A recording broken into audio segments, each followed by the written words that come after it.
Boa noite, igreja, tudo bem? Então, eu estou muito feliz por a oportunidade de falar, desse testemunho que Deus fez na minha vida. Eu vou começar a contar para vocês que foi lá no ano de 2000, lá em cerca de fevereiro do ano de 2000, eu comecei a sentir umas fortes dores nas costas. E passando por vários médicos, não sabia o que era. E graças a Deus, eu já comecei a ter o primeiro mover de Deus na minha vida, que em abril, inclusive hoje fazem 19 anos que eu fui contratado na minha empresa, eu fui contratado por uma multinacional, fazem 19 anos, já 4 de abril, eu fui contratado em uma grande multinacional que tinha um dos melhores planos de saúde do Brasil.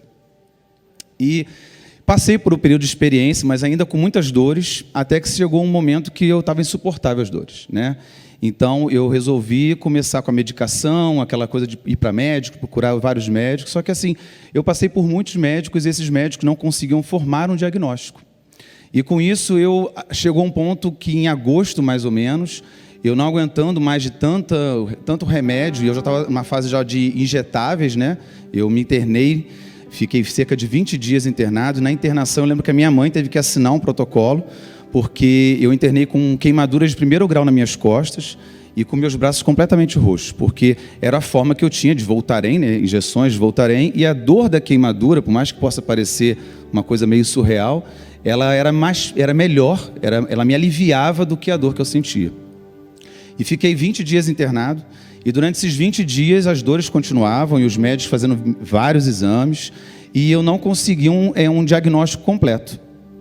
Eles sempre iam numa direção, porque eu vinha de um histórico de cálculo renal, eles iam investigando sempre nessa linha, até que se fez uma junta médica, e essa junta médica começou a pedir exames mais profundos. Para você ter ideia, eles chegaram a fazer uma biópsia aqui, e que teve que fazer, foi na clavícula, ele teve que deslocar o meu braço, E eu fiquei sabendo disso só porque eu fui para o centro cirúrgico, fiquei 3 horas lá para fazer essa biópsia. E eu lembro que quando eu entrei no centro cirúrgico, eu entrei com o garrote, a questão do soro neste braço. E quando eu saí com o soro neste braço, meu braço meio que imobilizado.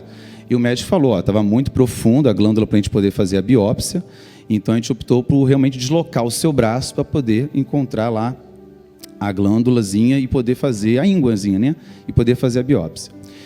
E aí, meus amados, infelizmente, ou não sei se, eu não vou dizer felizmente, mas foi feito um diagnóstico. Eu lembro que eu estava no quarto, e eu já estava nessa época tomando morfina, então, assim, eu ficava ligadão, porque a morfina era uma coisa que fazia com que tirasse a dor, Eu cheguei a tomar morfina de 4 em 4 horas, então, era o momento de eu começar a sentir dor e vinha a enfermeira com a morfina injetável.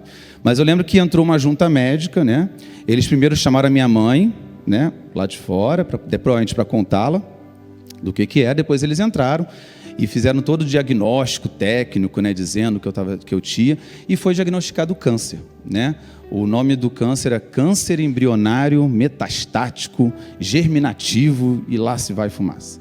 E ele estava localizado no retroperitônio. Retroperitônio, depois a gente vai investigar, o Google está aí para isso, é uma cavidade, uma membrana que ela envolve todo o nosso abdômen. E aí, eu lembro que os médicos falando muita coisa, você vai ter 50% de chance de vida. E nesse momento, irmãos, eu não fiquei pensando no copo meio vazio, que 50% é metade, o copo meio cheio. Eu pensei assim, eu vou olhar pela fé e eu vou crer que os 50% é chance de vida. Não é chance, eu só tenho 50%. Eu falei assim, eu vou crer, eu vou depositar minha fé ali, nesse 50% de chance de vida. E os médicos, e todo mundo ficava assim, quando eu falava assim, eu estou com... a primeira foto, quando a quimioterapia, ele está com câncer, E as pessoas tinham muita curiosidade assim, mas qual é o tamanho do tumor, Que a primeira coisa, está com câncer, qual é o tamanho do tumor? Então, assim, para matar a curiosidade dos irmãos, a médica disse que esse era o tamanho do tumor. Era metade de uma folha de A4, Ele não necessariamente tem que ser um tumor redondo, ele era um tumor que ficava aqui, e ele fez metástase em metade do pulmão esquerdo, nunca fumei, E também não lembro se eram 3 tumores no fígado. E a junta médica falou que o diagnóstico seriam 8 sessões de quimioterapia, Deus sabe quantas radioterapias, e também possivelmente uma cirurgia no fígado para tirar os tumores, que o fígado se regenera, não teria nenhum problema. E o que eles não queriam, que seria a retirada do pulmão esquerdo. né? Que para eles falaram que assim, eles iam evitar ao máximo esse tipo de retirada, porque faria com que a minha recuperação e todo o processo quimioterápico demorasse muito. E eu fiquei confiando. Em nenhum momento eu fiquei assim, ó Deus, será, né? E eu lembro que nessa época apareceu milhares de curandeiros, né? Come isso, e babosa daquilo, e carne de rã, e que não sei o que, e garrafada. E eu lembro, irmãos, que chegaram pessoas a comprar e entregar para minha mãe. E eu falei assim, eu não vou comer. Porque naquela época eu já era convertido. Eu falei, mas assim, eu não vou comer, eu não vou beber nada disso, porque eu creio e eu sirvo a um Deus que pode fazer todas as coisas. E eu falei, minha mãe, assim, eu não vou permitir que a glória de Deus seja tirada por uma garrafada, por algum tipo de comida. Eu cria, e eu creio até hoje que Deus usa a medicina, usa o médico, e eu me agarrei com a minha fé e com a medicina. Então, assim, fomos lá, fomos seguindo os processos quimioterápicos, né? Aí já foi, segura só um pouquinho as fotos, segura um pouquinho, né? Aí já foi quando terminou a quimioterapia. Então, fomos lá fazendo todo o processo. Nas sessões de quimioterapia parei com todas as medicações, não porque eu quis, porque a médica falou, se você não for sentindo mais dores, pode parar com a quimioterapia, pode parar com a questão da medicação. Vamos ficar só com as sessões de quimioterapia. E naturalmente, todo aquele processo quimioterápico de enjoo, né? Eu tive intoxicação, furúnculo, fungo, micoses, né? Eu cheguei naquela primeira foto, vocês estavam vendo ali, eu cheguei a 49 quilos, eu peso hoje 70, sempre fiquei por volta de 70 quilos, eu cheguei a 49 quilos, né? Eu não conseguia me alimentar, mas eu sempre acreditava num Deus que pode todas as coisas. Eu nunca duvidei, né? Não cheguei nem a comentar, mas eu lembro que uma vez a gente estava indo para o médico, só que a gente acabou que tinha que voltar depois para uma outra sessão de quimioterapia. E era só na parte da tarde, a gente ficou assim, o que a gente vai fazer? Pensando, vamos para o shopping Nova América. Chegamos lá, o shopping estava fechado, que era de manhã muito cedo. E eu lembro que a minha família tinha uma campa, né? Um jazigo, no cemitério de Inhaúma, que estava sendo reformado. E eu falei assim, minha mãe, meu pai, vamos lá no cemitério. Minha mãe, você está louco? Vai fazer o que no cemitério? Eu falei, mãe, vou conhecer a Casa Cinza, vai que eu vou morar lá, né? Brincando com ela, mas eu tinha certeza que eu não ia morrer. Eu não me via morto, né? E eu fui, eu falei assim, eu vou, eu não me vejo naquele lugar, então eu quero ver como é que está a obra, né? E é nisso que eu pautava a minha fé. E fizemos todo o processo de quimioterapia, até que em finalzinho do ano de 2000, a médica achou que por eu não estar tomando nenhum tipo de medicamento, de alguma forma o tratamento estava trazendo algum tipo de resultado muito positivo, porque normalmente a pessoa toma algum tipo de medicamento para tirar dor, né, para aliviar de alguma forma. Então ela resolveu fazer um novo exame, com 4 sessões de quimioterapia, ela resolveu fazer um novo exame, para verificar assim, como que está o diagnóstico, né? E naquele exame, eu peguei o resultado, eu abri, que eu era curioso sim, abri, não entendi nada, mas levamos para ela. E eu lembro que era no finalzinho do ano, acho que se não me engano, era dia 27 de dezembro daquele mesmo ano, ela falou, olha, Leonardo, você está 90% curado, né? E ela falou, olha, o câncer regrediu totalmente do seu reto peritônio, o seu pulmão está completamente limpo. E eu e minha mãe assim, glória a Deus, glória a Deus. E aí eu falei assim, e agora? Ela vai falar, você está curado. E ela, você está 90% curado. E eu, irmãos, assim, na minha fé, eu cá comigo assim, o meu Deus não é um Deus de 90%. E aí ela falou, eu estou vendo alguma coisa nessa tomografia no seu fígado, eu não estou conseguindo diagnosticar, então vou pedir uma tomografia computadorizada, né, para que a gente possa identificar melhor o que é. E fomos lá fazer a tomografia, e aí levamos o exame de volta para ela, e ela falou assim, Leonardo, não tem nada no seu fígado. Ela falou assim, você está curado. Meus amados, assim, para a glória de Deus, assim, eu vi a cura de Deus ali na minha vida. Eu vi Deus assim mover, porque, vocês lembram que eu falei no início? O diagnóstico era de 8 sessões de quimioterapia, eu fiz 4. O diagnóstico era, sabe Deus quantas radioterapias, eu não fiz nenhuma. Eu não fiz nenhuma cirurgia, eu tenho meu pulmão, eu tenho meu fígado completamente. Deus, Ele moveu, né? O nosso Deus realmente pode todas as coisas. E aí você pensa assim, que bom, agora vou devolver o microfone para o pastor André. Não terminou aí. né? Então eu estava lá já curado, né? Essa foto foi mais ou menos 1 ano depois, ainda estava meio magrinho, estava eu ali curado. E aí estamos lá firmes, né? Eu já era convertido, estávamos lá firme.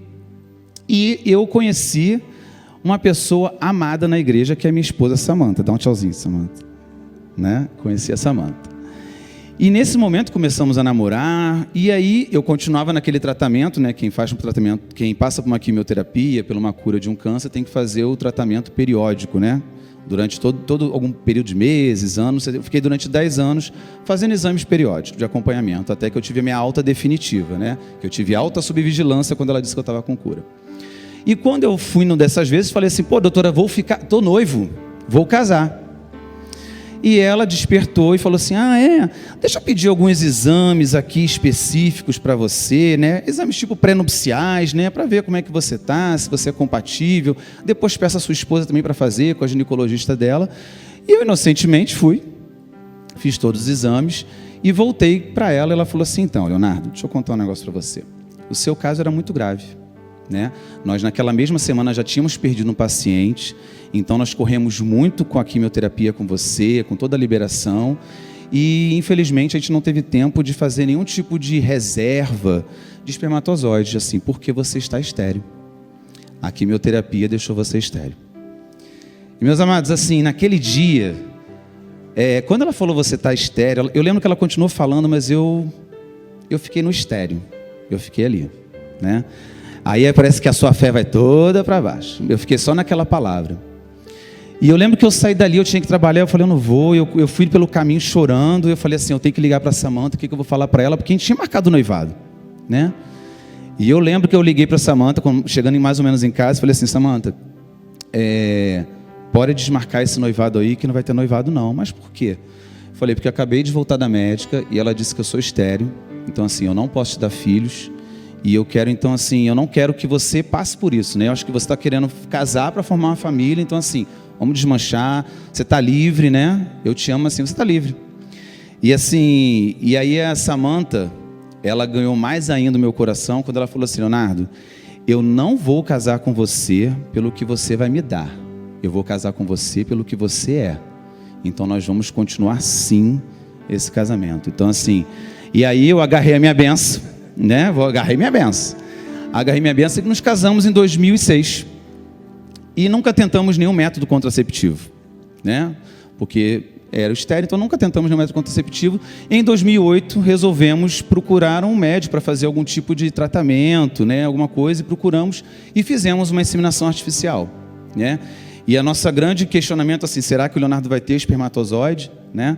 E aí fiz uma pequena cirurgia, eles encontraram o espermatozoide e já foi um milagre, porque para mim, no exame deu que eu só tinha 95% de chance de ter vivo, mas eles não nadavam, então, e conseguimos ter, então assim, formar embriões nossos, né? Samanta conseguiu trazer 6 óvulos na época, não foi isso? E conseguimos montar 4 embriões. E para mim foi extremamente doloroso, não em mim, mas ver a minha esposa, a minha amada, por todo o tratamento. Porque por mais que o problema fosse em mim, todo o tratamento é nela, não é em mim, né? E é um tratamento exaustivo, muitas vezes invasivo, doloroso, mas a minha amada, né? Ela passou por isso comigo e fizemos. E naquela época poderia, a lei ainda não estava tão bem enquadrada, nós implantamos e fomos bem corajosos, implantamos 4 embriões na Samanta. Né? E ficamos naquela expectativa, muito confiantes, agora, vamos colocar nossa fé em ação, que não sei o quê. E não vingou, nenhum dos 4. E assim, amados, foi um momento de passar pelo vale, foi um deserto, porque eu sempre sonhei em ouvir alguém me chamar de pai. Era o maior sonho da minha vida, eu queria ouvir alguém me chamar de pai. E infelizmente não foi. Não era o tempo de Deus ainda, né? Deus não queria naquele momento. Mas assim, foi um momento muito difícil para a gente, porque a Samanta ficou muito mal, muito depressiva, e nós não tocamos mais em assunto de filhos. Era um assunto que a gente não tocava, evitávamos de ir em festa de criança, eu não ia, eu não conseguia. E passamos, isso foi em 2008. Em 2012, 11 mais ou menos, começamos a pensar em adoção. entramos no processo de adoção, fizemos toda a questão de adoção, estamos na fila até hoje, né? Acabamos de renovar o processo de adoção esse ano. E 2014, uma amiga que estava numa festa de um vizinho nosso, que é tio da Samantha, foi lá, que ele conhecia a Samantha na época de infância, começou a falar que ela conheceu uma faculdade de medicina de São Paulo, lá no ABC Paulista, né? Em que fazia tratamento e era um custo muito mais barato, não era tão mercadológico. E a gente ficou assim, ela começou a falar, e isso foi despertando em nós novamente essa sede, né? E essa fome novamente de buscar a Deus e tentar novamente ter filhos. E aí Samantha começou a pesquisar, Samantha foi para lá, foi em Santo André, nenhuma alegação, né? Mas foi em Santo André. E fomos, né? Fomos lá conhecer, foi um namoro mais ou menos de um ano, que a gente ia lá, voltava, vários exames. Samantha ficou longe de mim, foi uma confusão de ponte aérea, consegui passagem para lá e para cá. E graças a Deus, novamente conseguimos 4 embriões nossos, né? E aí a lei já estava mais regulada, pela idade da Samantha, só poderia ser colocado 2 embriões. E eu nem escrevi aqui, mas eu me recordo que naquele dia já tinha sido recolhido os espermatozoides, Samantha já estava lá, os embriões já tinha tudo sido feito. Eu estava lá do lado de fora, esperando a Samantha, lá no centro cirúrgico, ser implantado os embriões já nela.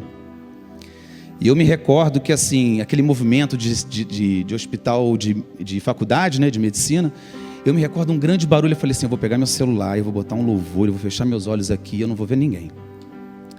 E eu lembro que tinha uma música, né, que estava tocando, e eu fiquei com aquela música na minha cabeça. Eu creio até o fim, eu creio até o fim. Enquanto Samantha estava sendo implantado, eu profetizei várias vezes, eu falei várias vezes com a minha boca, eu creio até o fim, eu vou ser pai, eu vou ouvir essa palavra sendo dirigida a mim, eu creio até o fim.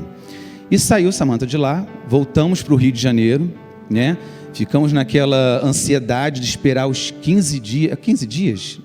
14 dias lá o beta-HCG. E eu lembro que a gente quase que abriu o laboratório para fazer o exame. E eu lembro que assim, a moça falou, não, normalmente volta de meio-dia sai. E era 7 horas da noite, meu amado, não tinha resposta.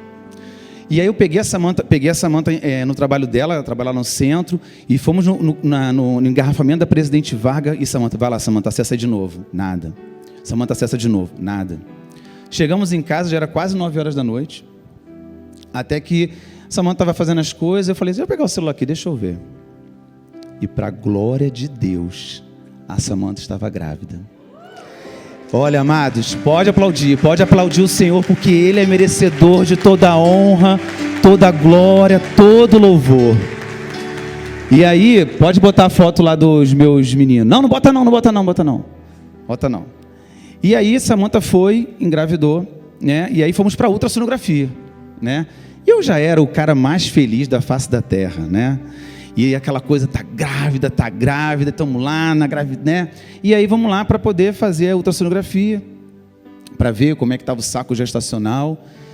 E a gente sabe que eram 2 embriões que foram implantados, mas a maioria das vezes só acaba ficando só um, né? E aí a médica falou, vocês sabem aqui, né?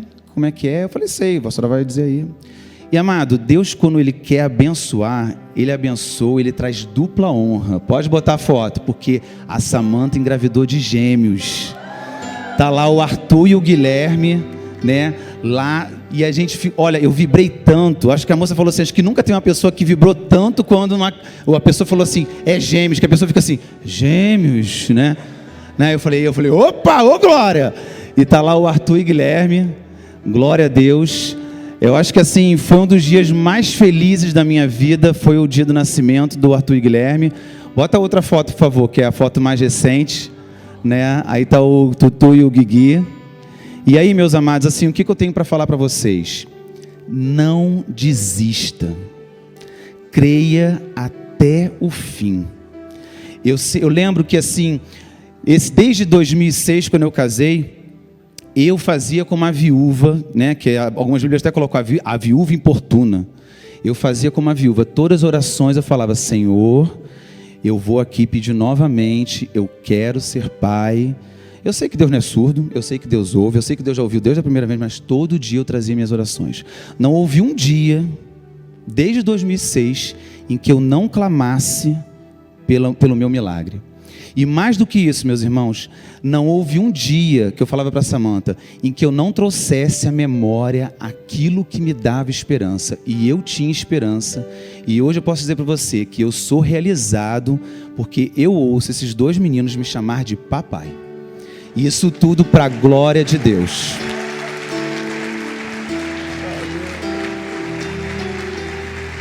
Deus é bom demais, né, querido? Eu quero colocar uma semente no teu coração. Antes da gente, chamar você para vir à frente, os intercessores vão estar aqui. Eu quero colocar uma semente no teu coração baseado naquilo que Leonardo falou. Ele usou a expressão da viúva que ficava ali importunando, sempre pedindo a bênção, e a bênção chegou. E eu quero falar sobre 4 passos que a gente pode dar em fé para a gente ver algo chegando à nossa mão. Tem como colocar aí para a gente, Mateus? 4 passos de fé. Eu vou falar da mulher do fluxo de sangue. Essa mulher, ela é um exemplo de toda a sequência espiritual que a gente tem que ter. Hoje, você vai ter a oportunidade de vir aqui na frente e se unir a uma pessoa em concordância para se livrar de um mal da sua vida. De repente esse mal pode ser na área que ele contou aqui, da enfermidade, no seu corpo físico, mas essa área pode ser na área também das emoções, um trauma que você não consegue vencer, pode ser na sua área de finanças, e quando você estiver aqui, você vai falar qual é o motivo, a gente vai orar por você. Mas a mulher do fluxo de sangue, ela dá um exemplo para a gente de como isso tem que acontecer. A primeira coisa aqui, a mulher do fluxo de sangue, ela padecia há 12 anos com uma hemorragia. Você imagina uma pessoa 12 anos com uma enfermidade, o quanto, a Bíblia chega a falar isso detalhadamente, que essa mulher, todo o recurso que ela tinha, ela gastou atrás de médico. Ele falou aqui de curandeiro. Quantos curandeiros devem ter aparecido para, peraí, a gente tem um remedinho aqui, e na verdade isso não tinha nada a ver com Deus. Esse texto aqui está em Marcos capítulo 5, depois você pode ler toda a história, está misturada ali com a história de Jairo, e ela aparece no cenário, dando para a gente essa ilustração maravilhosa para hoje. E ela padecia 12 anos com uma hemorragia. A mulher do fluxo de sangue, quando ouviu falar de Jesus, e aqui que começa o processo da fé. Romanos capítulo 10, verso 17, fala que a fé vem pelo ouvir, e ouvir a palavra de Cristo. É importante você entender a palavra de Cristo, porque a palavra de Cristo é a aliança que a gente pertence, da nova aliança, e Jesus, ele andou por toda parte fazendo bem. Jesus, ele não dispensava ninguém sem a sua cura. Quando você via lá como é que era o dia a dia de Jesus no seu ministério, ele pregava o evangelho do reino, depois as pessoas recebiam a sua cura. E quase na maioria dos textos fala assim que Jesus curava a todos, ninguém ficava de fora, tinha cura para todo mundo. E essa mulher começou a ouvir falar da fama de Jesus. Você imagina, você pode dar uma viajada comigo aqui, ela estava com essa hemorragia já há 12 anos, padecendo dessa enfermidade, e ela deveria ter escutado alguém falar assim, tem um homem que quando ele chega, ele ora pelas pessoas, e a enfermidade sai das pessoas. Você imagina, aquilo foi entrando, foi criando uma crença dentro dela, e isso é ouvir a palavra da fé, ela vem por esse caminho de ouvir, e ela vai trazendo para dentro de nós assim uma crença poderosa, e esse é o primeiro passo. Se você estiver precisando de algo, seja no aspecto que for, ouça a palavra, deixa a palavra te libertar, deixa a palavra criar algo dentro de você poderoso, e ela estava fazendo os passos certinho. A mulher do fluxo de sangue, ela dizia consigo mesmo, a confissão de fé, dentro daquilo que você ouviu. Gente, isso é fundamental. Você ouviu a palavra de fé, mas se a tua declaração for diferente, você põe tudo a perder. Você concorda comigo nisso aí? E às vezes a pessoa está ali ouvindo a palavra e às vezes ela joga contra ela. Mas comigo... Gente, primeira coisa que a gente tem que entender, quando você ouve que Deus cura, que Deus sara, que Deus liberta, duas coisas têm que ficar bem claro para cada um de nós. O livro de Hebreus fala que Ele é o mesmo ontem, hoje e eternamente. Ou seja, Ele não muda. Você concorda comigo? Ele sempre será bom. O nosso Deus não sofre sombra de variação nisso aí. E segunda coisa, Ele não faz acepção de pessoas. Se você escutou que Ele curou alguém, Ele pode curar você também. Seja do que for. E ela dizia consigo mesma, ela começava a concordar com aquilo que estava no coração dela. Se eu apenas tocar, se eu apenas me encontrar com Ele, se eu apenas tiver essa oportunidade, eu vou ser curada, eu vou tomar posse da minha cura. E foi o que ela fez. A mulher do fluxo de sangue, ela tocou uma ação com base na crença e na confissão. Queridos, isso aqui, quando a gente está ministrando aqui, sempre sobre fé, na escola Atos, seja onde for, isso aqui é uma receita que não falha.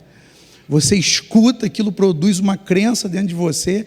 Daqui a pouco aquilo que foi produzido dentro de você, você começa a concordar, que essa é a confissão do Novo Testamento, você concorda com o que a palavra de Deus diz ao seu respeito, e a palavra de Deus diz que você já é sarado em Cristo Jesus.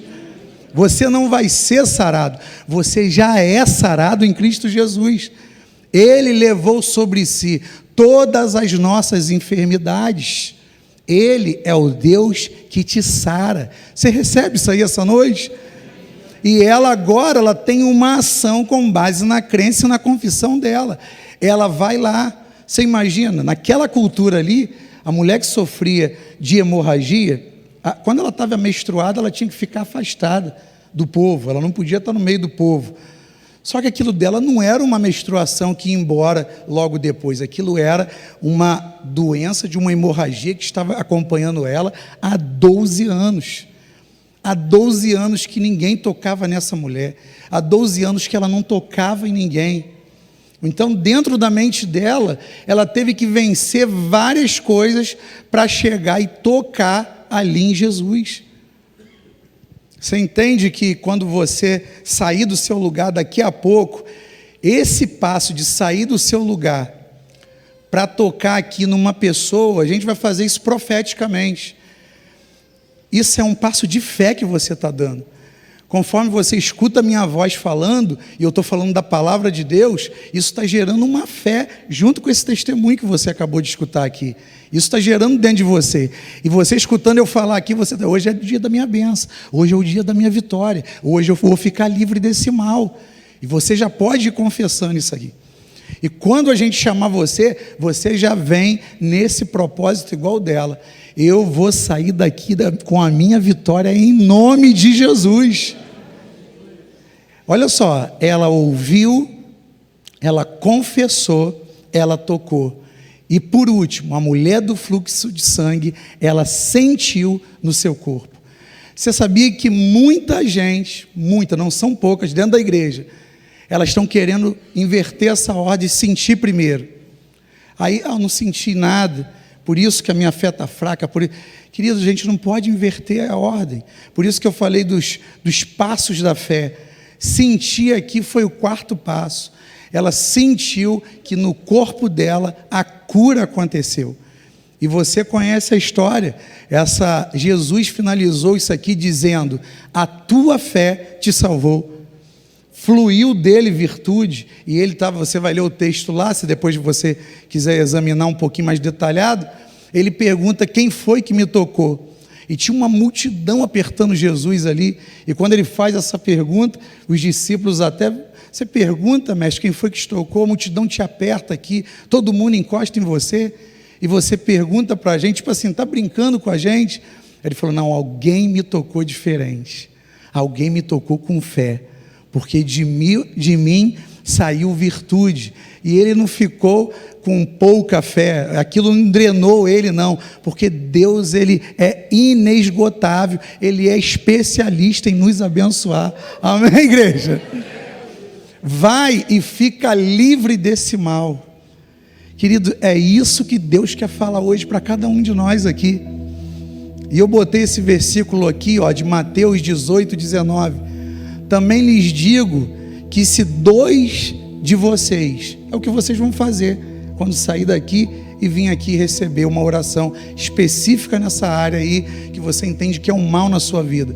Se 2 de vocês concordarem na terra, em qualquer assunto sobre o que pedirem, isso lhes será feito por meu Pai que está no céu. Querido, isso aqui é uma promessa, que quando se une 2 pessoas crendo, em concordância no nome de Jesus, a respeito de qualquer assunto, o milagre acontece. Você crê nisso aí? Vamos ficar de pé?